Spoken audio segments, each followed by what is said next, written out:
المرسلين سيدنا مولانا محمد وعلى آله وأصحابه أجمعين أما بعد.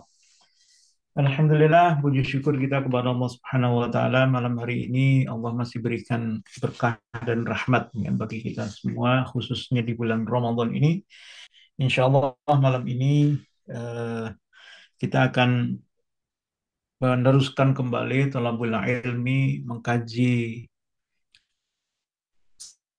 Qofa Islam, kaji ilmu-ilmu Islam ya, dengan harapan semoga ilmu ini bisa menjadikan hidayah bagi kita dan bisa mengantarkan kita kepada keridhaan Allah Subhanahu wa taala.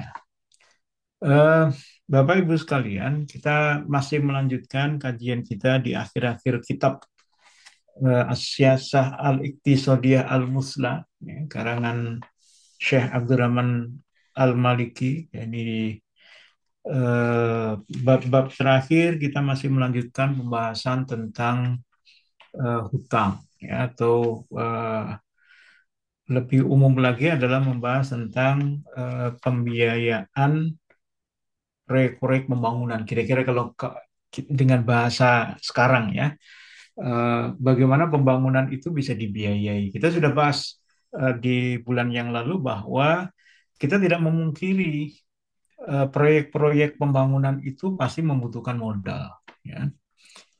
Kalau negara kaya tentu tidak membutuhkan pinjaman, tapi di dalam konteks pembangunan akhir-akhir ini kita mendapatkan rasa-rasanya tidak ada negara yang membangun tanpa menggunakan utang atau pinjaman luar negeri. Ini yang kemudian diingatkan oleh Syekh Abdurrahman Al-Maliki. Kita harus hati-hati tentang pinjaman luar negeri. Ya, kenapa harus hati-hati? Karena Barat itu sudah menyiapkan segala macam teori ya, yang mengarahkan bahwa idealnya sebuah negara yang ingin tumbuh, ingin berkembang, ingin menjadi negara maju, bisa mempercepat ya proyek-proyek pembangunan. Nah, untuk mempercepat itu tidak mungkin menggunakan sumber daya yang mereka miliki, sehingga membutuhkan suntikan dana dari luar negeri yang itu digunakan untuk membangun berbagai macam infrastruktur yang ada di dalam negara tersebut. Kita sudah bahas itu. Dan kemarin kita sudah pada kesimpulan kalau kita kaitkan dengan implementasi ya, dan eh, bagaimana itu yang terjadi di negara-negara Islam, bisa mendapatkan bahwa ternyata pinjaman luar negeri itu suatu hal yang sangat membahayakan. Ya. Di mana bahayanya? Bahayanya adalah negara yang meminjam itu cenderung akan terikat ya, dan akan bisa dikuasai oleh negara-negara yang memberikan pinjaman luar negeri. Itu sudah kita bahas. Nah, yang menarik di dalam kitab ini dilanjutkan dengan pembahasan tentang bagaimana hukum syariah menjelaskan tentang itu. Ya. Apakah pinjaman luar negeri itu mutlak diharamkan ya, atau dilarang, ataukah memang ada yang diperbolehkan?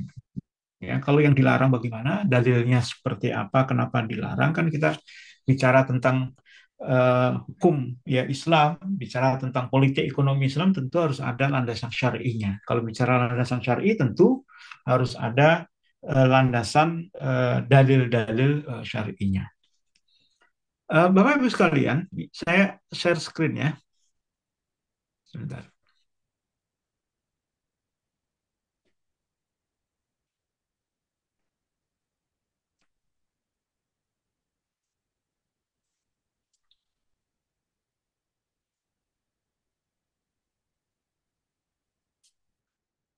Baik, kita akan bahas bagaimana hukum syariah berbicara tentang pinjaman. Ya. Yang pertama di dalam subbab kitab ini itu membahas tentang fasilitas kredit. Ini menarik juga. Ya. Ini banyak juga didiskusikan oleh para ulama. Apakah fasilitas kredit itu memungkinkan untuk digunakan? Nah, Bapak Ibu sekalian, kita harus paham kajian kita ini adalah kajian tentang politik ekonomi. Bicara tentang politik ekonomi itu tentu tidak membicarakan tentang aktivitas muamalah yang dilakukan oleh individu, tapi aktivitas muamalah yang dilakukan oleh negara atau institusi. Ya. Kalau berbicara tentang individu, maka hukum syariah jelas menyatakan bahwa pinjaman itu boleh, hukumnya mubah. Seseorang boleh meminjam untuk alasan apapun, ya, apakah alasannya konsumtif ataukah alasannya produktif, ya, hukumnya adalah mubah. Bahkan ada juga ulama yang mengatakan hukum berhutang itu sunnah. Gitu. Ketika apa? Ketika seseorang itu memiliki kebutuhan dan kebutuhan itu harus dipenuhi, sifatnya darurat. Kalau tidak dipenuhi menyebabkan bahaya, sehingga bisa menjadi sunnah apa yang seperti yang dilakukan oleh Nabi. Nabi juga pernah berhutang, ya, berhutang makanan, ya, berhutang di dalam suatu riwayatnya. Itu menunjukkan apa? Menunjukkan bahwa sebenarnya hutang itu sesuatu yang boleh dilakukan. Dan kalau itu dilakukan oleh Nabi, ulama mengatakan ya Nabi tidak pernah melakukan perbuatan-perbuatan yang sia-sia. Gitu. Ya itu kalau dilakukan Nabi itu ya paling nggak derajatnya sunnah lah gitu. Ya sesuatu yang utama yang dilakukan. Nah dengan syarat-syarat tertentu bisa jadi seseorang berhutang itu malah menjadi sunnah bagi dia. Misalnya dia berhutang untuk memberikan makan kepada anak istrinya. Ya, darurat sifatnya. Kalau nggak berhutang, anak istrinya kelaparan. Kalau kelaparan berbahaya, gitu. Ya. Nah, lalu bagaimana tentang fasilitas kredit? Ini suatu pembahasan yang sedikit berbeda, mirip-mirip sebenarnya. Di dalam eh, perbincangan fikih muamalah ini sering disebut dengan al-bai'u taqsid, gitu. Ya, atau al-bai' bid-dain, jual beli dengan kredit. Ya. Nah, eh,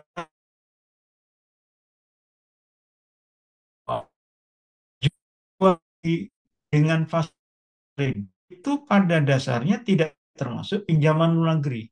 Ya. Jadi kalau kemarin kita bahas kan pinjaman luar negeri itu dihindari, jangan karena berbahaya. Lalu bagaimana kalau ada fasilitas kredit? Apa yang maksud dengan fasilitas kredit? Yaitu seseorang membeli barang dengan tunda, ya, bisa diangsur dengan termin yang sudah ditentukan atau pada tempo tertentu, ya, yang sudah ditentukan untuk dibayarkan secara lunas. Ya, ini fasilitas kredit. Eh, Bagaimana hukumnya? Secara politik ekonomi, ya, fasilitas dengan pinjaman luar negeri. Kenapa? Karena bab pembahasan tentang fasilitas kredit ini masuk di dalam jual beli, bukan masuk di dalam pembahasan, ya, ada, ya, atau utang, ya. Karena pinjaman, kalau pinjaman luar negeri kemarin kita katakan berbahaya, jangan negara itu meminjam dari luar negeri. Tapi kalau fasilitas kredit, Syekh Abdurrahman Al boleh mendapatkan ini, ya. Kemudian negara pun boleh, misalnya negara imporin, ya, lalu mesin itu dibayar tertentu, itu diperbolehkan, tidak termasuk di dalam bab pinjaman luar negeri. Nah, apa syaratnya? Syaratnya adalah tentu tidak ada riba, ya. Dan secara syar'i jual beli dengan membedakan, biasanya fasilitas kredit itu kan antara harga cash dengan harga kredit kan beda. Anggap kalau cash itu 2 miliar, kalau kredit 2,5 miliar misalnya dengan tempo 2 tahun misalnya. Seringkali begitu. Nah, pertanyaannya itu kan apakah fasilitas kredit yang semacam itu sah atau tidak? Boleh atau tidak? Termasuk riba ataukah tidak? Ya, dibedakan. Kalau kita beli sepatu, ya, cashnya 200.000, lalu kalau kredit menjadi 250.000, pertanyaannya ini sah atau tidak, halal atau tidak, ya. Nah, disinilah kita coba bahas, ya, bagaimana letaknya duduk perkara terkait dengan fasilitas kredit yang model begini. Nah, yang pertama yang harus difahami adalah satu, bahwa memang ada larangan di dalam Islam, ya, melakukan jual beli dengan dua harga. Ada larangan. Ya. Eh,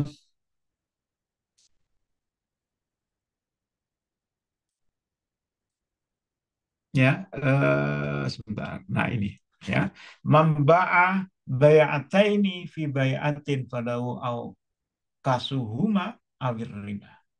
Ya. Ada hadis yang menyebutkan barang siapa yang menjual dengan dua jual beli, ya maksudnya dengan dua harga di dalam satu jual beli, maka selisih ya dari harga itu adalah eh, yaitu adalah kerugian ataukah itu disebut sebagai riba. Ya, kalau disebut sebagai riba berarti kan itu adalah haram. Ada hadis yang mengatakan ini ya, bahwa dilarang untuk menjual sesuatu dengan dua harga. Tapi kenapa Syekh Abdurrahman Al-Maliki ini mengatakan bahwa fasilitas kredit dengan membedakan harga cash dengan harga kredit itu boleh, ya. Di mana bedanya? Bedanya adalah karena pembentukan harga, baik itu dua harga atau lebih, ya, itu terjadi pada saat posisi tawar menawar. Ya. Jadi misalnya ketika ada tawaran barang, ini mau beli barang ini enggak? Tadi yang sepatu misalnya, kalau cash 200.000, kalau mau dibayar tempo misalnya setahun, harganya 250.000. Nah, pada saat memberikan tawaran 200.000 dan 250.000, ini adalah dalam posisi tawar menawar. Kita tahu tawar menawar itu terjadi adanya akad, ya. Jadi boleh harga yang beragam sepanjang itu tidak masuk di dalam akad, maka itu diperbolehkan. Apa dalilnya? Dalilnya adalah Rasulullah SAW itu membolehkan aktivitas lelang. Gitu. Jadi jual beli lelang itu boleh. Ya, apa itu jual beli lelang? Jual beli lelang adalah jual beli di mana harga itu terus ditambah, ya, ditawarkan kepada pihak lain. Nah, hadisnya ini bercerita ketika Rasulullah SAW kedatangan sahabat itu. Sahabat itu gelisah dia, ya, bingung nggak punya uang. Lalu dia minta izin kepada Rasulullah untuk menjual cangkir. Ya. Lalu apa yang dikatakan oleh Nabi, siapa yang mau beli cangkir ini? Gitu. Ya. Lalu sahabat yang lain menyatakan, ya 1 dirham, ya Rasul. Ya. Kemudian Rasul melanjutkan, siapa yang mau lebih? Gitu kan? Nah, ada yang mau 2 atau 3 kali lipat dari harga itu. Nah, lalu ada sahabat yang lain membeli dengan harga 2 dirham. Ya, nah dalil ini menunjukkan bahwa aktivitas lelang yang di dalamnya ada tawar menawar, yang terjadi pembentukan harga lebih dari satu, itu diperbolehkan. Ya, jadi hadis ini bukan dua hal. Yang pertama, jual beli lelang itu boleh. Jadi boleh kita melelang, kita punya baju misalnya ya, untuk donasi ya. Lalu baju itu kita lelang. Ya, ada yang nawar 100.000, lalu kita tawarkan, ada yang mau lebih nggak? 250.000. Ada mau lebih nggak lagi nggak? 300.000 terus sampai katakan misalnya 1 juta. Setelah tidak ada tawaran yang lebih tinggi lagi, barulah kemudian dibuat akad. Oke, berarti harga baju ini disepakati 1 juta dan pembelinya adalah si Anu misalnya. Nah, ini jual beli lelang dan itu dibolehkan. Yang kedua, hadis ini menunjukkan bahwa jual beli dengan pembentukan harga lebih dari satu yang dilakukan pada saat tawar menawar itu hukumnya boleh. Jadi boleh seseorang menjual harga cash dengan harga apa namanya, harga kredit, itu sesuatu yang diperbolehkan, ya. Nah, dasar yang lain apa? Dasar yang lain adalah kalau bicara tentang jual beli, hukum asal dari jual beli itu adalah boleh, ya. Wa halallahul bai'a wa harramar riba. Dan Allah menghalalkan jual beli dan mengharamkan riba. Nah, Allah menyebut dengan wa halallahul bai'a. Yang ini maksudnya Allah telah menghalalkan seluruh jual beli. Jadi ini berlaku umum. Apapun aktivitasnya yang termasuk jual beli oleh Allah dihalalkan. Ya. Nah, oleh karena itu, maka sepanjang tidak ada dalil yang mentahsis yang mengeluarkan kebolehan jual beli secara umum itu, maka jual beli itu adalah jual beli yang diperbolehkan. Ya. Jadi misalnya tadi ya menawar dengan harga banyak, nggak ada di dalam nas-nas itu yang melarang itu. Ya bahkan nas yang ada menunjukkan boleh malah. Maka berdasarkan keumuman dari hukum jual beli ini, maka jual beli semacam itu diperbolehkan. Nah, kecuali kalau ada yang hukum syarak yang mengharamkan jual beli. Berarti ada pengecualian. Misalnya syarak mengharamkan jual beli mula masah, misalnya al-bai' mula masah, ya jual beli dengan cara disentuh, ya ketika memilih barang yang mana yang akan dibeli itu dengan cara disentuh, ya tanpa melihat. Nah, jual beli yang semacam itu diharamkan, ada dalilnya. Maka khusus untuk jual beli yang seperti itu diharamkan. Nah, kemudian yang kedua, dasarnya apa? Tidak ada nas yang mengharamkan penetapan dua harga pada komoditi itu haram. Ya. Bahkan hadis-hadis dan Al-Quran memperkuat jual beli itu hukum asalnya boleh, yang penting kedua belah pihak itu ridho. Innamal bay'u antaradin. Ya, dalam satu hadis disebutkan seperti itu. Sesungguhnya jual beli itu atas dasar saling suka sama suka. Atau kalau di dalam Al-Quran illa antakuna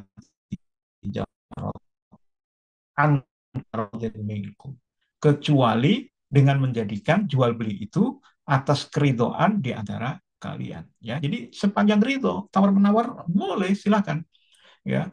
Misalnya harganya 100.000, lalu ketika ditawar 20.000 misalnya, boleh gitu. Ya, kalau nggak ridho ya nggak usah berakad, kan kira-kira begitu. Ya, jadi tawar menawar itu boleh, gak ada masalah. Ya, tawar dari 100.000 tawar 10.000 itu pun boleh. Gitu. Baru kemudian setelah keduanya ridho, oke, deal di harga 30.000, meskipun dari awal harganya sangat tinggi, bisa ditawar dengan harga sangat murah, asal kedua belah pihak itu ridho, maka hukum tawar-menawar yang semacam itu diperbolehkan. Ya. Lalu kalau kita lihat jumhur ulama juga mengatakan bahwa jual beli dengan cara kredit itu diperbolehkan. Ya. Hampir mayoritas atau semua ulama, baik ulama salaf maupun ulama-ulama kontemporer sekarang ini, itu hampir semuanya mengatakan bahwa jual beli kredit di mana harga cash dengan harga kredit itu berbeda adalah boleh. Ya, misalnya pendapat yang disampaikan oleh Imam Nawawi Al-Bantani. Ya. Beliau katakan, "Amma law qala bi'tuka bi alfi naqdan wa bil faini nasitu nasiatun." Ya. Adapun jika engkau mengatakan aku membeli ya dengan 1.000 ya, mata uang ya, eh, dan dengan apa namanya 2.000 ya, dengan cara tunai ya, fayasihul akad ya, maka akadnya itu sah ya. Jadi menurut Imam Nawawi ini contoh nih, Imam Nawawi mencontohkan kalau engkau berjual beli dengan cara 1.000 itu kontan, 2.000 itu kredit, maka jual beli semacam itu boleh ya. Lalu ulama-ulama kontemporer mengatakan jual beli yang model begini itu disebut sebagai al-bai' bitaqsid ya, jual beli dengan uh, kredit ya. Apa yang dimaksud dengan jual beli kredit itu yaitu jual beli dengan harga yang dibedakan antara kontan dengan uh, apa namanya kontan dengan cash ya. Yang membedakan antar ulama itu apa? Biasanya syarat-syarat saja. Ya misalnya Imam Qadhi Muhammad Taqi Al-Utsmani ya, beliau memberikan syarat bahwa eh, itu boleh transaksi dengan itu asal tidak ada kecurangan. Harganya sama dengan harga pasar. Ya mirip-mirip lah gitu. Jangan kemudian eh, harganya jauh, ya. Misalnya kalau kontan 1.000 misalnya, kemudian kalau kredit itu 20.000, ya. Ada yang memberikan syarat itu. Atau apa namanya? Ada apa namanya perhitungan-perhitungan yang itu berbasis kepada bunga atau riba. Nah, ada juga ulama-ulama yang eh, melarang jika itu dikaitkan dengan aktivitas ribawi. Nah, tadi yang saya sebutkan, Bapak Ibu sekalian, apa bedanya dengan larangan jual beli dua harga dengan hadisnya jelas memba'a bai'ataini fi bai'atin falahu au kasuruna agri riba. Barang siapa yang melakukan dua jual beli atau dua transaksi, maka ia akan diberi baginya rugi ataukah itu termasuk riba, ya. Larangan ini di mana? Larangan ini adalah ketika kedua orang itu berpisah dari akad, tidak disepakati harganya itu berapa. Tapi kesepakatannya itu ada dua harga atau lebih, ya. Jadi misalnya, oke, deal, ya. Saya jual sepatu ini, ya. Harganya berapa? Jika engkau besok bisa bayar besok, maka harganya 200.000. Jika engkau bisa bayar sebulan kemudian, harganya 220.000. Atau kalau engkau bisa bayarnya baru 3 bulan yang akan datang, harganya 250.000. Keduanya berpisah dengan akad yang semacam itu, maka ini yang dimaksud dengan jual beli dua harga yang diharamkan. Ya, ini yang seringkali banyak terjadi begitu, ya. Biasanya jual beli yang dia berbasis kepada utang, ya, sering disangutkan begitu, ya, dengan beberapa nama, ya. Ada yang langsung merujuk kepada bunga. Misalnya kalau lunas 1 bulan sekian, kalau 2 bulan sekian, kalau 3 bulan ya 3 kali suku bunga misalnya. Atau dengan kata-kata denda, ya. Kalau bayarnya sekian, sekian. Kalau ada keterlambatan bayar, misalnya menjadi terlambat 3 bulan, maka kena denda. Dendanya dihitung berdasarkan keterlambatan itu 3 kali, misalnya dari masa keterlambatan itu. Ya, baik, ini terkait dengan fasilitas kredit. Jadi, Bapak Ibu sekalian, eh, di dalam konteks pembiayaan proyek pembangunan, ya, maka negara boleh melakukan pembiayaan dengan menggunakan impor barang-barang dengan penjualan, maaf, dengan pembayaran yang ditunda, meskipun harga kreditnya lebih gede dibandingkan dengan harga cashnya. Nah, itu yang kita bisa. Jadi misalnya Indonesia ini membangun infrastruktur, butuh apa, baja misalnya, ya. Alternatif untuk kebutuhan baja itu kan satu, utang. Misalnya utang 1 triliun, yang 1 triliun ini baru kemudian digunakan membeli baja. Atau cara yang kedua adalah membeli baja itu, tapi dibayarnya tunda. Nah, di dalam konteks ekonomi politik, ya, kalau kita lihat dari sisi utang piutang sebenarnya sama gitu, ya. Albe bitaksid itu juga ujung-ujungnya kredit utang gitu, ya. Tetapi keduanya memiliki implikasi secara politik ekonomi itu berbeda. Kalau yang utang itu ada kecenderungan nanti dia pasti terjerat utang, tetapi kalau di dalam jual beli kredit itu masuk di dalam konteks jual beli, ya. Di dalam konteks jual beli maka tidak ada apa namanya, tidak ada kerugian sama sekali dalam harga, karena kalaupun terlambat harganya tetap, ya, nggak boleh kemudian berubah. Nah, itu yang pertama, ya, terkait dengan fasilitas kredit. Jadi kalau ditanya, kalau begitu, apakah memungkinkan nanti daulah khilafah itu akan membangun dengan cara fasilitas kredit? Mungkin, ya, sangat sangat mungkin sekali kalau negara lain mau untuk melakukan itu. Tapi biasanya kan mereka pengennya kan memberikan utang, karena utang itu akan lebih mudah menjerat negara itu dibandingkan dengan fasilitas kredit semacam ini. Ya. Kemudian yang kedua, Bapak Ibu sekalian, terkait dengan pinjaman. Ada pertanyaan tersisa kemarin mengenai kenapa pinjaman luar negeri itu dilarang atau tidak boleh dilakukan. Apa dasarnya? Ya. Kalau kita perhatikan, Bapak Ibu sekalian, nas-nas yang ada itu memang menunjukkan bahwa pada dasarnya hukum asal dari pinjaman itu boleh mubah, ya. Apa dasarnya? Dalilnya? Dalilnya adalah apa yang dilakukan oleh Rasul ini, ya. Bahwa Rasul itu pernah pinjam onta, ya. Kedudukan sebagai Rasul atau kedudukan sebagai kepala negara. Beliau pinjam onta. Lalu suatu ketika onta itu mau dikembalikan.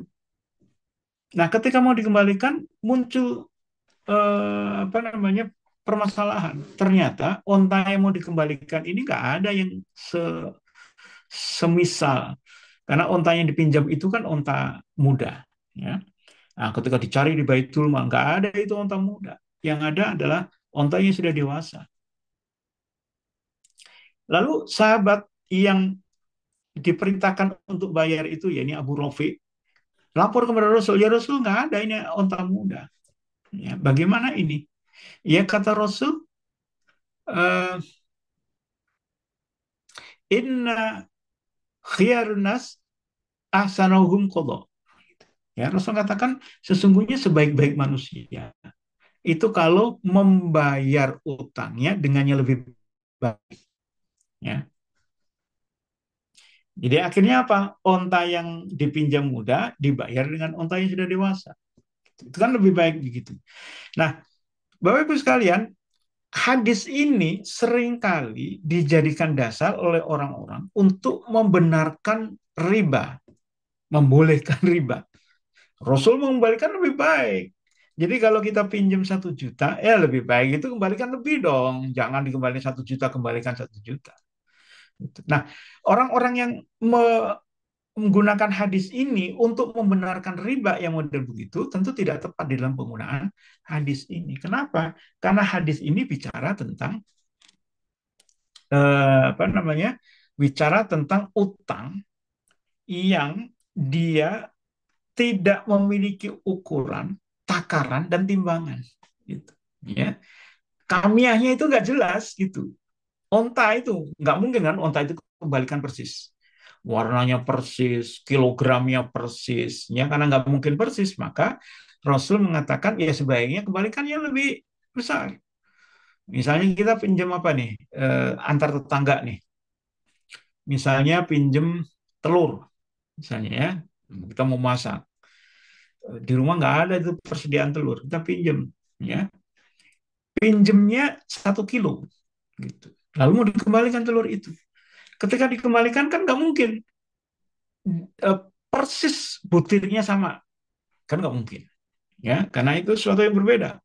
Lalu pas persis 1 kilo, nggak lebih nggak kurang, kan nggak mungkin, ya pasti ada lah itu timbangan lebih 1 gram atau kurang 1 gram, nggak mungkin bisa sama. Maka jenis-jenis barang yang semacam itu ketika dikembalikan lebih bagus yang lebih baik. Kenapa? Agar tidak mengurangi hak orang yang kita pinjamin itu, kan itu prinsipnya.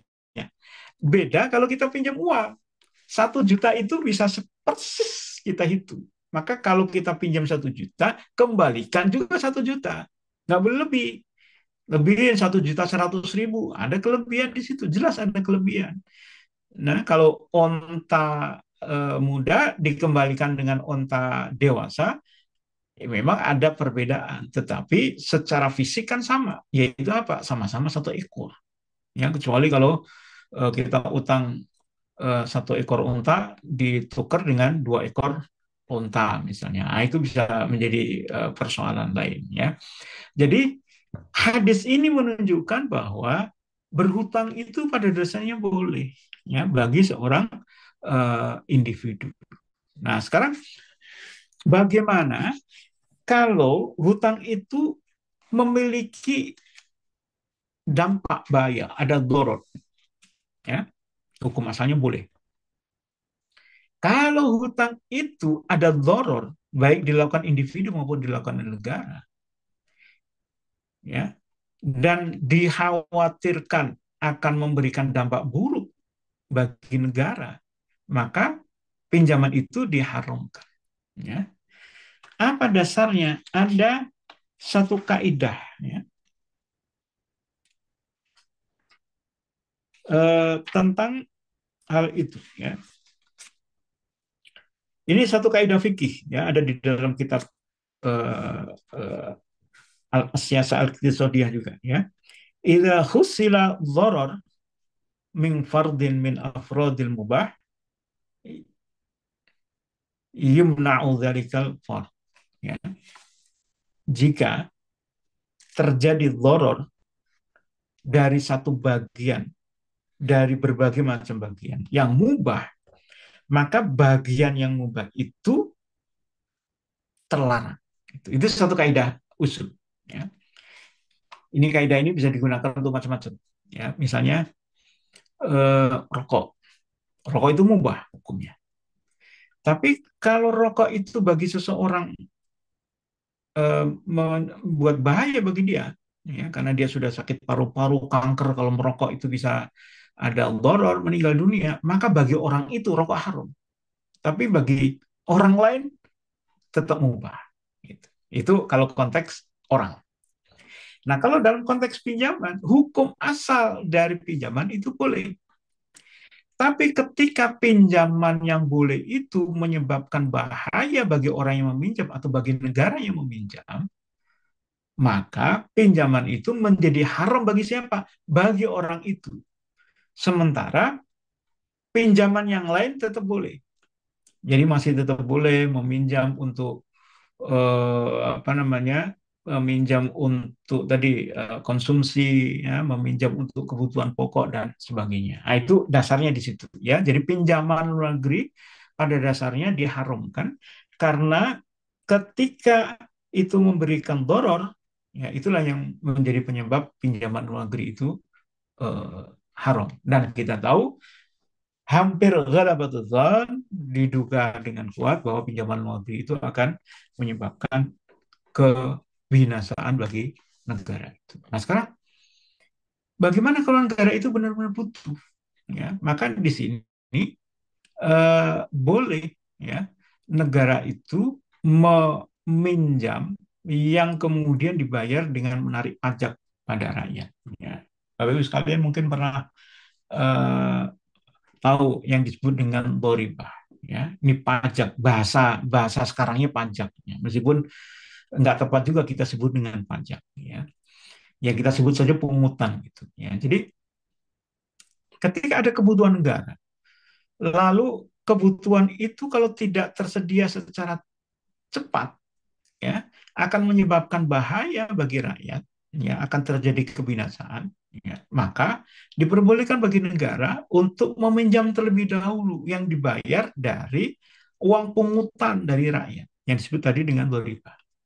Ya misalnya banyak fakir miskin, kalau ini nggak dibantu, maka fakir miskin ini akan binasa atau akan meninggal misalnya. Sementara negara nggak punya eh, dana lagi untuk memenuhi itu, maka boleh negara itu meminjam lalu dipungut dari rakyat. Tapi tentu ya Bapak Ibu sekalian, tentu yang lebih utama adalah seandainya penarikan pajak atau dhoribah tadi bisa lebih cepat dilakukan, maka diutamakan menarik dhoribah dibandingkan dengan meminjam.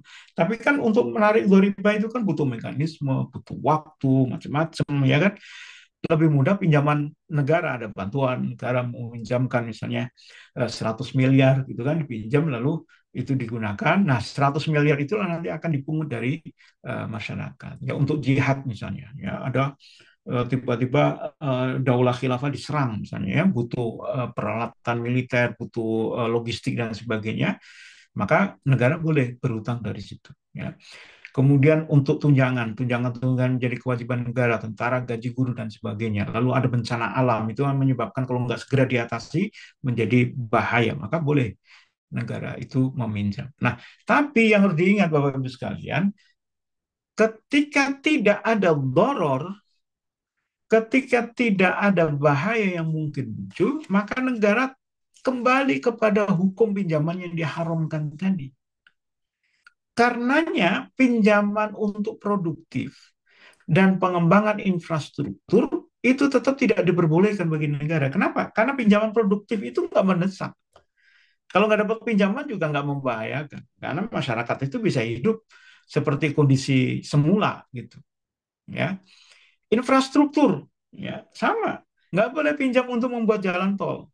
nggak boleh pinjam untuk membuat pelabuhan, apalagi membuat IKN, ya, yang bisa jadi manfaatnya nggak ada bagi masyarakat. Maka daulah tidak boleh melakukan itu. Ya, bulan lalu kita sudah bahas bagaimana Turki Utsmani terjebak untuk membangun istana, ya, kerajaan atau istana kekhilafan, akhirnya harus meminjam, dan itu menjadi jebakan bagi mereka. Nah, secara syar'i meminjam untuk aktivitas dengan alasan ini produktif dan infrastruktur itu tetap diharamkan bagi negara. Kenapa? Karena tidak ada unsur yang mendesak itu harus dipenuhi menggunakan pinjaman. Nah, yang terakhir Bapak Ibu sekalian, kalau begitu apa bedanya antara pinjaman individu dan negara? Ya, yang pertama, kalau pinjaman individu hukumnya mutlak diperbolehkan sepanjang tidak ada sesuatu yang membahayakan dan tidak ada sesuatu yang menjurus kepada keharuman, misalnya adanya riba dan sebagainya. Ya, kalau itu tidak ada, maka kembali kepada keumuman hadis bahwa berhutang itu sesuatu yang diperbolehkan. Nah, ini beda soal kalau negara. Negara nggak serta-merta hukum asalnya itu mubah. Ya, ada aturan-aturan tertentu. Ya, ini mungkin kita akan bahas lebih lanjut lagi mungkin di lain waktu terkait dengan pembiayaan Baitul Mal. Tapi bagaimana kebijakan Baitul Mal itu bisa memberikan gambaran pinjaman seperti apa yang diperbolehkan. Ya, ya ini kalau negara, ya, atau khilafah daulah Islam itu mengambil pinjaman pada sesuatu yang sudah ada alokasinya, ya, maka itu diharamkan. Ya, maksudnya gimana? Ya, maksudnya begini. Kita tahu Baitul Mal. Baitul Mal itu eh, ada penerimaan, ada pengeluaran. Ya, hubungan antara penerimaan dan pengeluaran apa? Ada pos penerimaan yang sudah ditentukan pos pengeluarannya. Misalnya zakat. Zakat itu nggak boleh digunakan yang lain-lain. Nggak boleh digunakan untuk bayar gaji. Tidak boleh digunakan untuk bangun jembatan. Tidak boleh digunakan untuk bangun rumah sakit. Ya. Nggak boleh itu. Hanya ditentukan untuk 8 asnaf saja. Ya. Kepemilikan umum pun sama. Tidak boleh digunakan untuk membiayai kebutuhan negara. Karena kenapa? Karena kepemilikan umum dialokasikan untuk rakyat secara umum. Tapi ada penerimaan-penerimaan Baitul Mal yang syarak itu tidak menetapkan alokasinya. Yang itu dikembalikan kepada khalifah. Ya, kebijakannya kepada khalifah untuk apa di situ? Ya, berdasarkan kebijakan dari khalifah. Misalnya apa? Ada harta kharaj. Ya, kharaj itu pungutan atas tanah kharajiyah. Ada harta jizyah, pungutan untuk orang-orang kafir zimmi. Ada harta fek, rampasan perang, ada ghanimah, ya, ada mungkin humus, ya, harta apa namanya pungutan dari harta temuan lukotoh, ya, dan sebagainya. Nah, itu secara syar'i tidak ada ketentuan dialokasikan untuk apa. Artinya khalifah itu boleh mengalokasikan untuk apa saja sesuai dengan kebijakan khalifah. Ya.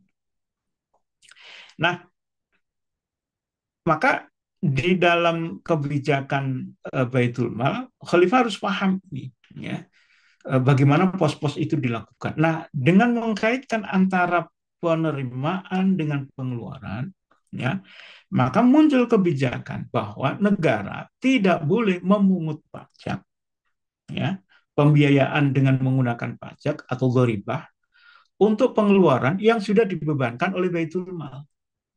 Misalnya apa? Untuk gaji pegawai misalnya, ya, itu tidak boleh. Nah, jika pembelanjaan itu menjadi tanggung jawab kaum muslimin secara umum, barulah negara boleh memungut pajak melalui kas baitul mal yang kosong. Ya, misalnya apa? Misalnya untuk fakir miskin. Ya, ada kita tahu tahu kan, kalau ada fakir miskin, siapa yang bertanggung jawab pada fakir miskin? Tanggung jawabnya ada pada dua pihak. Pihak pertama adalah negara melalui baitul mal, ya, akan mengatasi kemiskinan. Yang kedua adalah menjadi tanggung jawab bersama kaum muslimin. Ya. Jadi seandainya ada orang miskin, siapa yang bertanggung jawab pertama kali? Yang bertanggung jawab pertama kali adalah negara, harus mengatasi itu. Kalau negara tidak sanggup, karena Baitul Mal tidak memiliki dana untuk itu, dikembalikan kepada masyarakat atau kepada kaum muslimin. Ini yang disebut sebagai ghoribah.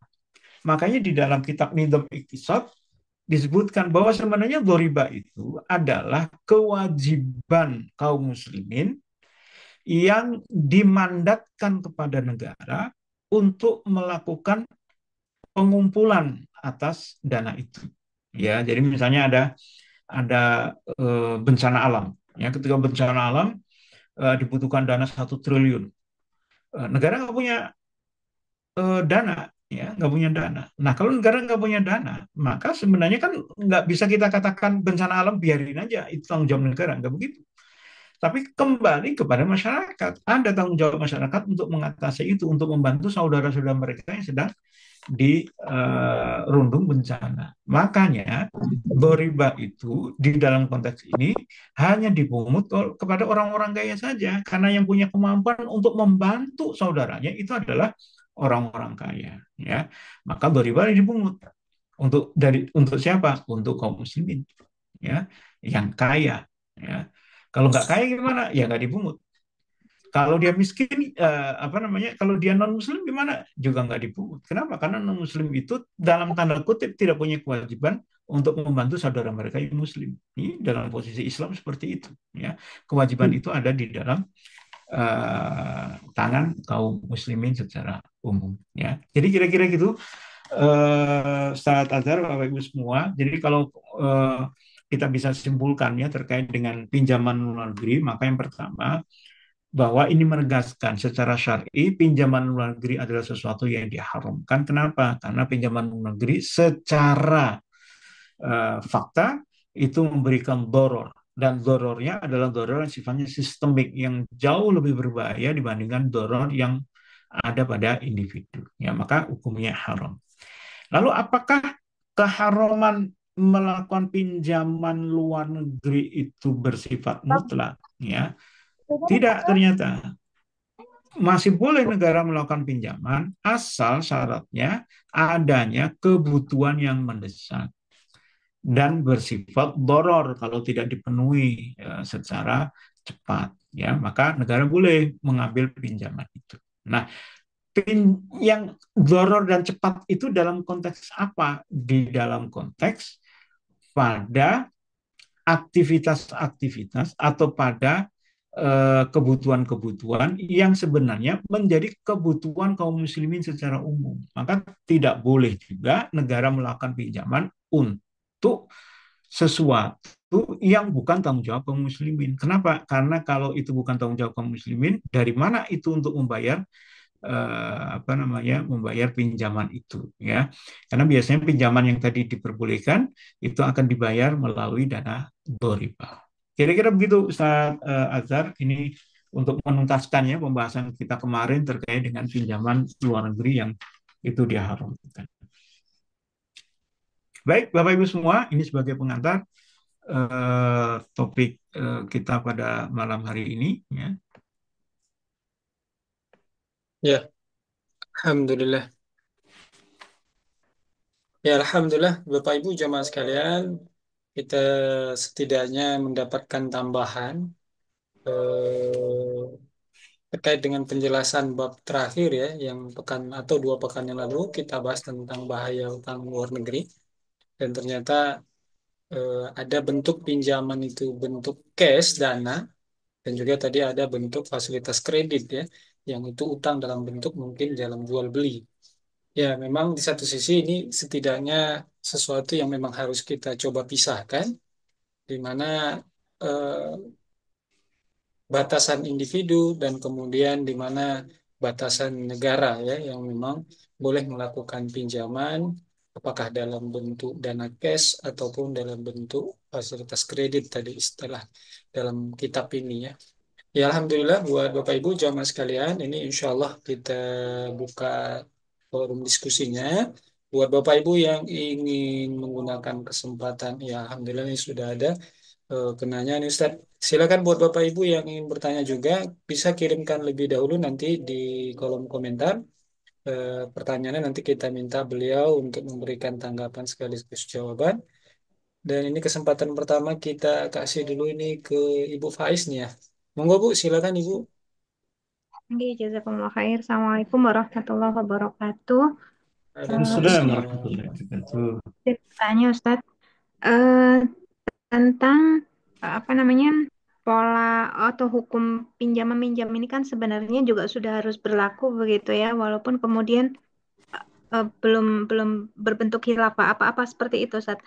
Maksudnya hukum-hukum syariat fikih tentang eh, pinjaman ini eh, apakah harus menunggu khilafah begitu untuk diberlakukan atau sebenarnya hari ini pun eh, ini bisa diadopsi begitu oleh negara hari ini begitu. Itu yang pertama. Kemudian yang kedua, ketika kemudian nanti khilafah tegak, taruhlah kemudian pada awal-awal tegaknya khilafah di mana kemudian segala sistemnya masih masih menata, berarti bisa jadi resourcesnya Baitul Mal juga masih belum tergali banyak. Nah, kemudian eh, terjadi disaster yang itu skala luas, begitu. Nah, ini kemudian ketika tidak ada yang apa namanya istilahnya ya, tidak ada sumber bantuan kecuali itu bantuan taruhlah dari mungkin orang asing gitu ya, taruhlah lembaga asing ini apakah tetap tidak Ya, boleh diterima Ustadz gitu. Oke, itu yang kedua. Kemudian yang ketiga, ngapunten tadi saya agak agak terlambat menyimaknya tentang negara tidak boleh memungut pajak untuk pengeluaran yang dibebankan oleh Baitul Mal. Saged diterangkan lagi Ustadz ya, ngapunten. Oke, ya. jazakumullah khair. Assalamualaikum warahmatullahi wabarakatuh. Waalaikumsalam warahmatullahi wabarakatuh. Langsung Ustaz Azhar. Monggo Tat. Ya, baik. Yang pertama terkait dengan apakah penerapan syariat Islam itu sudah berlaku sekarang atau tidak? Jawaban ringkasnya tentu ya. Ya, Eh, bahkan begini, kalau kita sebut syariah, ya, hukum Islam, hukum Allah. Kalau kita ditanya, misalnya, siapa yang menjadi siapa yang dibebani atas hukum syar'i, ya, atau mungkin pertanyaannya mukallaf itu siapa, ya. Seringkali kita mengatakan begini, mukallaf itu adalah orang mukmin, orang Islam. Oh, orang kafir itu mukallaf atau bukan? Oh, bukan, nggak tepat itu, ya. Karena hukum Islam itu pada dasarnya itu wajib dilakukan, ditaati oleh semua orang, baik muslim maupun non-muslim, baik dia balik maupun belum balik. Ya, anak-anak itu sudah mukallaf loh sebenarnya. Hanya begini, hanya anak-anak itu kan dia penanya diangkat gitu. Jadi kalau dia tidak menjalani syariat Islam, diampuni dosanya, gitu kan? Makanya kan kita boleh ngajarin anak kita untuk sholat, ya kan? Meskipun mereka sebenarnya dalam tanda kutip kalau nggak sholat nggak berdosa, gitu. Nah, non Muslim gimana? Non Muslim yang balik nggak diangkat penanya.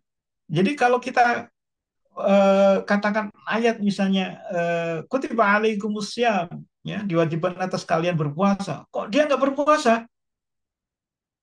Gimana? Dosa nggak dia? Dosa, gitu. Karena dia mukallaf, gitu. Nah, dengan pemahaman seperti ini kalau ditanyakan kalau begitu hukum tentang pinjaman luar negeri yang model begini, hukum syariah model begini, apakah harus dilakukan ataukah baru akan dilakukan setelah khilafah? Maka kita katakan harusnya dilakukan sekarang ini. Jadi kita tidak bisa kemudian mengatakan presiden kita nggak berdosa karena presiden kita itu menjalankan negara demokrasi, bukan negara daulah Islam, bukan negara khilafah. Kan gitu. Bukan begitu. Tapi tetap siapapun orangnya, apapun alasannya, kalau dia tidak menjalankan hukum Islam, maka berdosa bagi dia. Jadi, kalau gitu jawabannya gimana? Jawabannya adalah hukum apapun, termasuk hukum tentang pinjaman luar negeri ini, harus dijalankan oleh siapapun. Sekarang juga, gitu. Nggak bisa kita lakukan dalih ini kan negara sekuler nih, ini kan negara demokrasi tidak menggunakan syariah gitu, ya kan? Makanya kita tentu kemarin sangat sangat apa namanya sangat menyesal ketika kita punya wakil presiden seorang kiai gitu kan, tetapi tidak bisa menyuarakan syariat Islam padahal sebelumnya beliau sangat getol ya terkait dengan pinjaman luar negeri, sangat getol menolak riba dan sebagainya, tapi ketika menjadi wakil presiden tidak bisa berbuat apa-apa, ya kan? Bukan berarti kemudian kita katakan terlepas ya, diangkat penanya karena tidak menjalankan sistem kekhilafahan. Ya, itu yang pertama. Kemudian yang kedua terkait dengan khilafah baru berdiri, ya. Betul ya tadi kalau salah ya, khilafah berdiri kemudian terjadi bencana ya yang luar biasa, ya, lalu tidak ada negara-negara yang membantu, ya itu yang harus diantisipasi, ya. Makanya kalau kita bicara tentang politik ekonomi, ya ini semakin menegaskan, paling tidak kita semakin memahami kira-kira kalau khilafah itu pertama kali berdiri itu kebutuhan minimumnya apa. Itu. Jangan dibayangkan kalau khilafah itu berdiri pertama kali adalah langsung sejahtera, nggak ada yang miskin, semuanya kaya, gitu kan, nggak ada pengangguran, ya. Tidak ada yang kelaparan. Jangan dibayangkan begitu. Ketika Daulah Islam berdiri pertama kali, justru di situ ujiannya luar biasa. Amerika tentu nggak mau berdiam diri itu, ya. Apalagi kalau presidennya masih siapa? Donald Trump gitu, nggak akan diam diri melihat khilafah berdiri di Indonesia misalnya, nggak akan mungkin, ya. Wong sama sekutunya yang tidak khilafah aja begitu kerasnya dia, kan gitu. Sama Palestina begitu kerasnya, apalagi kalau ada uh, daulah Islam, tentu tidak akan berdiam diri. Nah, kalau tidak berdiam, kira-kira apa yang dilakukan oleh Amerika, ya bagaimana caranya menghancurkan daulah Islam itu, ya. Nah, oleh karena itu kita membayangkan daulah Islam itu nanti harus berdiri dengan ciri-ciri dan karakter yang benar, bukan yang penting ada baiat, yang penting ada khalifah, ya, tetapi harus memenuhi karakter yang jelas. Negara itu kuat di dalam, dibangun dengan akidah, sehingga masyarakat yang ada di dalam daulah khilafah itu memahami bukan sekedar akan hidup enak, tetapi di awal-awal itu pasti dengan perjuangan yang luar biasa, ya, sama seperti apa yang dilakukan oleh Rasulullah SAW. Ya, Rasulullah memang menjanjikan ada kesejahteraan, ada kedamaian, ada keadilan dan sebagainya. Tapi ketika Madinah pertama kali didirikan, itu langsung kondisinya eh, itu enggak. Bahkan lebih bergolak lagi, jihad dilakukan di mana-mana. Ada intrik-intrik Yahudi yang menggerogoti daulah dan sebagainya, itu yang terjadi, ya. Nah, dengan demikian maka kalau dikaitkan dengan ketika awal berdiri daulah Islam, maka daulah Islam yang benar ketika berdiri, maka dia akan sudah mempersiapkan itu semua. Salah satu yang disiapkan apa adalah kekuatan akidah, ketangguhan dari masyarakat untuk menghadapi segala macam ujian jika itu terjadi. Nah, itu yang kita lakukan begitu. Dakwah kita kan begitu. Ya, kita tahu Indonesia itu mungkin ya kalau ada kemungkinan berdiri ya, tapi kalau lihat dari tanda-tandanya kemungkinan besar tentu akan berdiri di sana ya yang pergulakan politiknya sudah lebih dahsyatnya dibandingkan dengan Indonesia. Tetapi kita menyiapkan umat Islam di Indonesia ya untuk bisa menerima khilafah itu apa adanya ya, bukan seperti janji kampanye gitu ya. Kalau khilafah ini sekolah gratis gitu ya, apalagi pajak 0% gitu ya, eh, apa namanya, bunga dihapuskan ya, apalagi kemudian bilang apa, pertama gratis misalnya ya. Ya, kalau pertama gratis itu siapa yang membiayai kira-kira kan itu ya. Nanti ketika khilafah berdiri belum belum bisa memenuhi itu semua, nanti masyarakat akan berbalik bertanya kepada kita mana janjinya itu. Maka kita harus penting ketika kita bicara tentang politik, bicara tentang politik ekonomi, politik dakwah dan sebagainya, yang paling penting itu adalah menyiapkan masyarakat untuk menerima itu. Jadi kalau kita bicara politik ekonomi, sebenarnya kita siapkan itu apa? Bukan janji kita pasti sejahtera, tidak. Tapi yang kita siapkan apa? Yang kita siapkan adalah masyarakat tahu, rakyat itu tahu yang dilakukan oleh khalifah itu nanti akan seperti ini. Nah, bagaimana hasilnya? Ya nanti tergantung ya, bisa jadi cepat seperti yang dilakukan oleh Khalifah Umar bin Abdul Aziz selama 2 tahun langsung sejahtera, bisa begitu ya, atau mungkin yang dilakukan oleh Turki Utsmani yang butuh ratusan tahun ya untuk bisa membuat kesejahteraan itu macam-macam ya. Oleh karena itu Ibu tadi kalau bicara tentang bencana misalnya nggak ada yang membantu, itu memungkinkan, mungkin ya, negara-negara nggak mau bantu mungkin.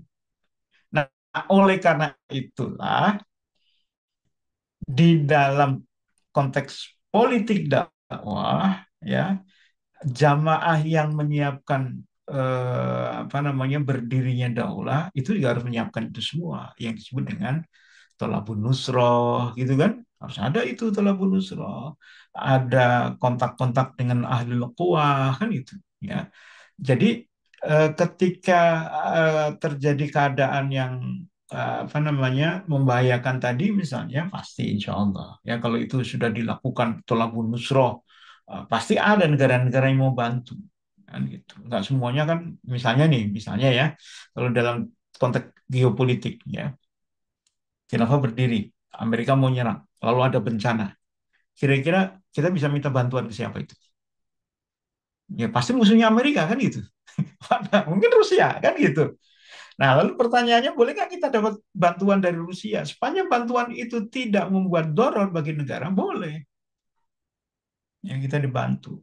Ya, jangankan apa namanya bantuan yang tidak perlu dikembalikan. Pinjaman saja tadi yang kita bahas diperbolehkan. Nah, pinjaman luar negeri itu kan dalam konteks daulah khilafah itu kan luar negeri itu siapa? Ya kafir kan gitu. Karena dalam konteks negara, negara itu kan terbagi dua, Darul Islam, Darul Kafir kan gitu. Ya.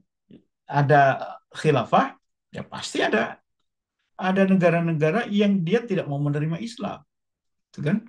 Nah, bagaimana kalau mereka bantu dalam bentuk pinjaman dan sebagainya dengan syarat-syarat itu? Ya, kalau itu bencana alam misalnya, eh, harusnya itu kan diambil dari doribah terlebih dahulu kan. Ternyata doribahnya belum bisa dikumpulkan dengan cepat, pinjam dulu. Ya, tapi negara pasti sudah punya data tuh. Ketika daulah Islam berdiri, pasti harus punya data, aset-asetnya harus punya data, gitu, nggak serampangan.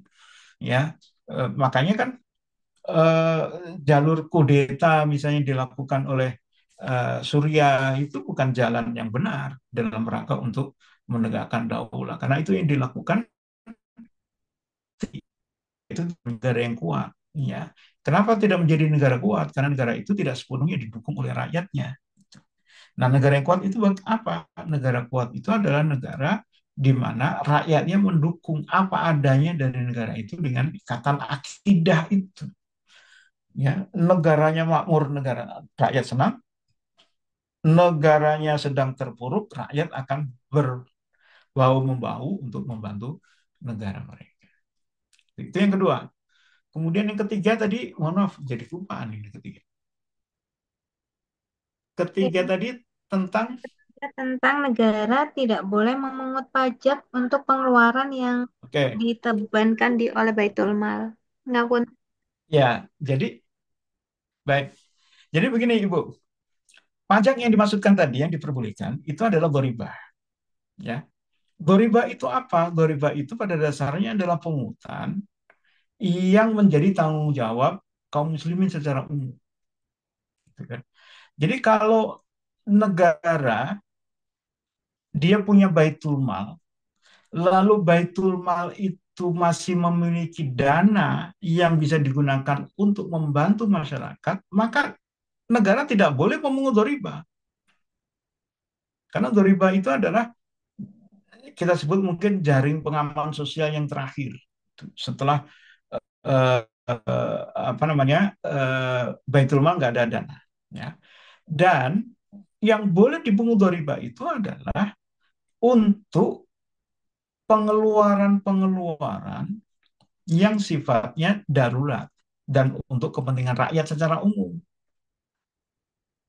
Jadi tidak boleh dipungut riba untuk bangun infrastruktur, gitu kan? Karena infrastruktur itu tanggung jawab negara, bukan tanggung jawab masyarakat. Tidak boleh dipungut riba untuk bayar pegawai, gitu. Kenapa? Karena membayar pegawai itu menjadi tanggung jawab Baitul Mal, ya kan.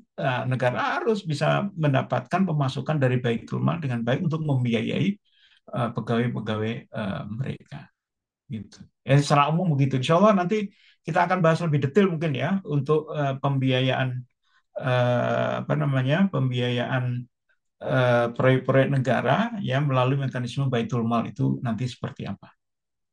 Barangkali begitu Ibu ya. Oke, jazakumullah khair, Ustaz. Apa? Ya, alhamdulillah. Masih ada waktu, Ustaz? Ya baik. Ada Ini, satu lagi pertanyaan Ibu iya, ya. ini berkaitan dengan persoalan pribadi nih, Ustaz, yang mungkin lebih Ya, marak di masyarakat terkait dengan mengapa marak pinjaman berbunga di masa kini seperti pinjol, kartu kredit, dan pay later, leasing, dan hmm, lain-lainnya, Ustaz.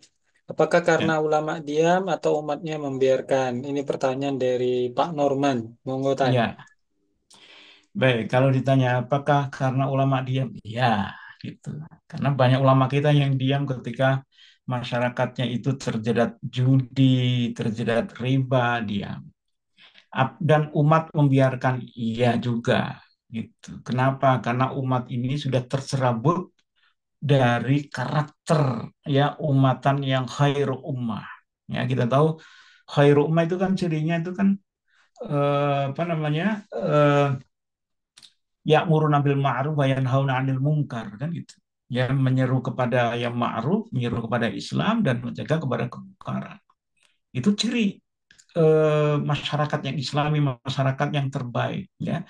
Kalau masyarakat saling mengingatkan, saling menasihati, ya kalau ada yang baik saling menasihati, kalau ada yang buruk ya mencegahnya, itu insya Allah masyarakat itu akan tumbuh dengan baik ya. Nah, persoalan lain apa? Persoalan lain adalah bisa jadi karena satu, karena memang Islam itu tidak lagi digunakan sebagai dasar untuk menentukan benar dan salah. Ya, misalnya begini, eh, tentang riba. Ya, riba itu kalau ditanya kepada kaum muslimin, ya, yang paling tidak yang pernah ngaji lah, itu pasti jawabannya riba itu haram. Pasti jawabannya. Apa hukum riba? Haram. Lalu kita tanya, Ibu, Pak punya KPR nggak? Iya, gitu. Pak, Bu punya leasing nggak? Ya, mobilnya ini leasing atau belinya cash? Leasing. Riba menurut Ibu, Bapak gimana? Haram. KPR ada ribanya nggak? Ada. Kenapa digunakan? Nah, jadi pertanyaan itu.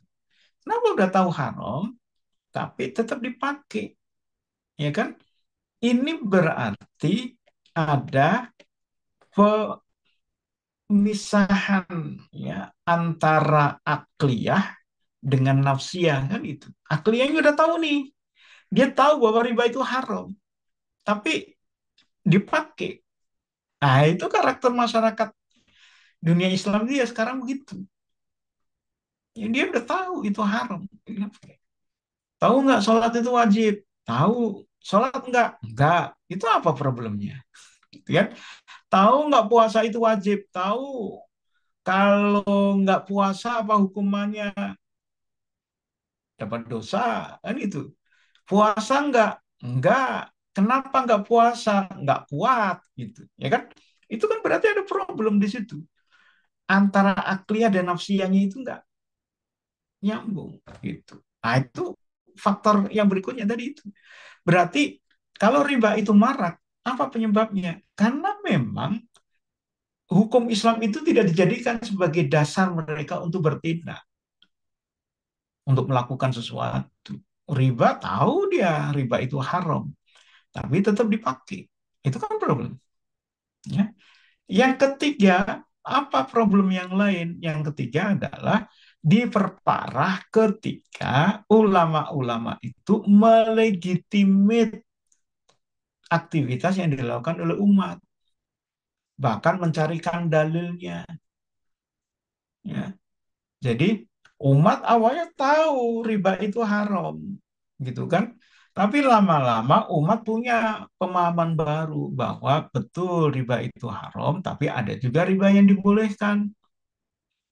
Contohnya apa? Misalnya riba untuk yang produktif, kalau yang konsumtif nggak boleh karena apa namanya? Tapi kalau yang produktif digunakan untuk bisnis, untuk modal usaha boleh.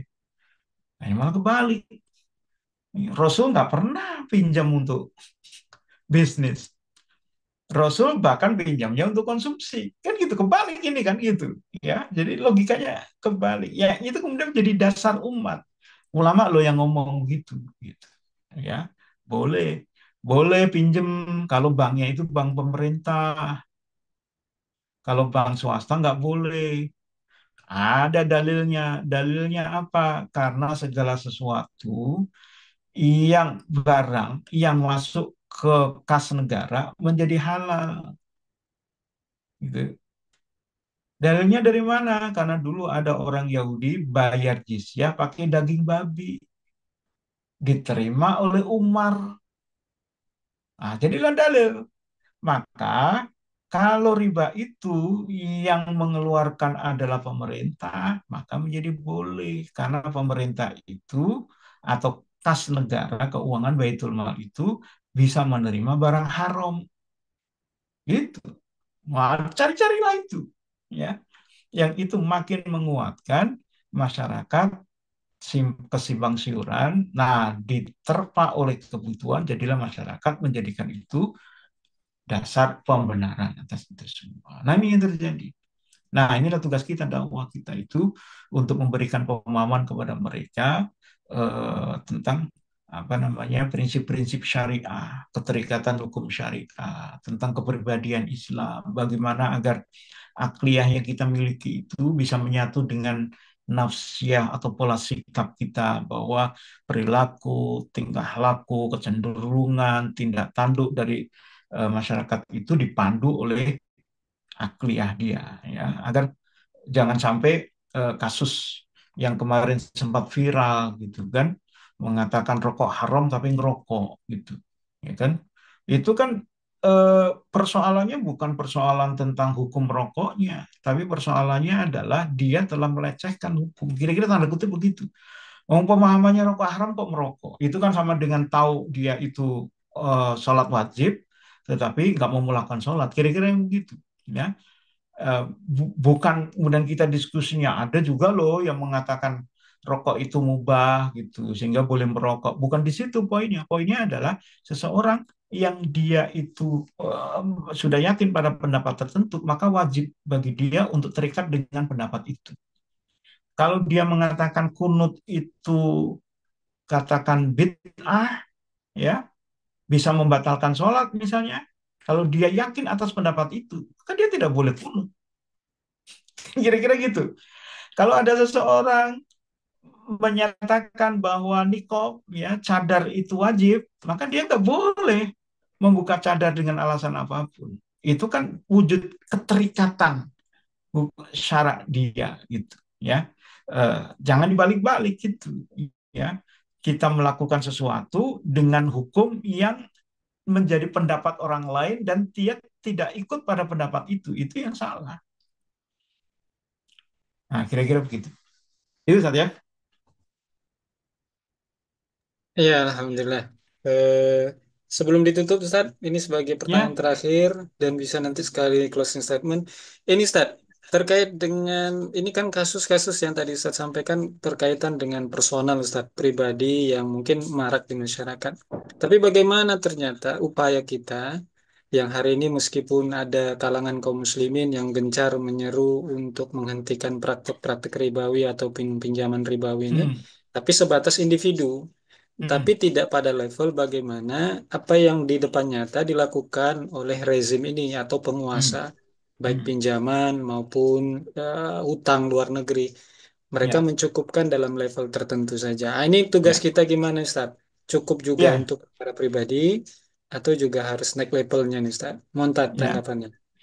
Makanya kita sebut dakwah itu kan ada dua. Ada dakwah fardiyah, ya. Ya, kita serukan individu berindividu, riba itu haram. Dakwah fardiyah. Ayo sholat tuh, dakwah fardiyah. Ayo baca Quran, dakwah fardiyah. Gitu. Tapi ada dakwah yang lain, dakwah jamaah yang berbicara tentang sistem, sistemik. Ya, yang kita tahu dengan dakwah ini bisa menyelesaikan problem-problem yang ada. Ya, kalau ditanya apakah memungkinkan ketika kita dakwah anti riba, lalu bank-bank konvensional tutup? Enggak, gitu. Kenapa? Karena yang kita sentuh itu Fardia. Fardia itu ya jangkauannya hanya beberapa orang saja. Tapi gimana caranya agar bank konvensional yang pakai riba itu tutup? Ya negaranya ganti. Ganti dengan negara yang melarang riba. Udah tutup itu. Nggak usah lagi dakwah Fardia.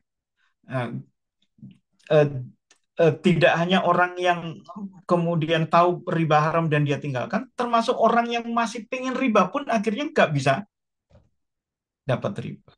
Nah, itu dakwah yang seperti ini juga harus dilakukan. Gitu, ya. Tapi dua-duanya penting.